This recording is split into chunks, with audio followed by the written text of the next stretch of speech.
नमस्कार मंडळी. आज मी तुम्हाला घेऊन जाणार आहे माझ्यासोबत केरळ ट्रिपला. छत्रपती शिवाजी महाराज टर्मिनसला सकाळी 4ची फ्लाईट पकडली. कोचीन एअरपोर्टवर उतरताच कोचीनची सुंदर सकाळ बघितली. गारवा, हिरवळ, पक्ष्यांच्या किलबिलाटने मन हरवूनच गेले. तिथून आम्ही गेलो मुन्नारच्या स्पाइस हाऊस गार्डनमध्ये गेले. मसाल्यांची बाग बघताना सुगंधाने मन हरवूनच गेले. आम्हाला त्या काकांनी आयुर्वेदिक झाडांची, मसाल्यांच्या बागेची माहिती सांगितली. इथे काळी मिरी, दालचिनी, जायफळ यांसारख्या मसाल्यांचे उत्पादन मोठ्याच प्रमाणावर होते. संध्याकाळी आम्ही पारंपरिक कथकली डान्स बघितला.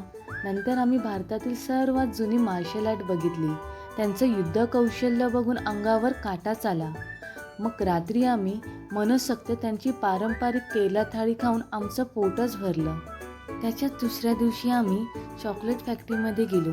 तिथे विविध फ्लेवरचे चॉकलेट कसे बनवले जातात याची खूप चांगली माहिती दिली आणि सॅम्पल चॉकलेट खायला तर मजाच आली. संध्याकाळी आम्ही डोंगरावर पसरलेल्या चहाच्या बागा बघून हृदय हरवूनच गेले. चहाची चुस्की घेताना डोंगरातून ढगात मावळलेला सूर्यास्त बघून मन हरवूनच गेले. तिथून आम्ही हॉटेलमध्ये परतताना आम्हाला सुंदर हँडमेड सिल्क साडीचे दुकान दिसले. त्या दुकानात चक्क सिल्क साडी कशी बनवली जाते ही प्रोसेस आम्हाला बघताना खूप मजा आली. हत्ती सफारी आणि हत्ती बाथ घेतले. आधी त्याने मला आंघोळ घातली आणि नंतर मी त्याला आंघोळ घातली आणि आम्ही दोघंही खुश. द्राक्षबागेत गेलो.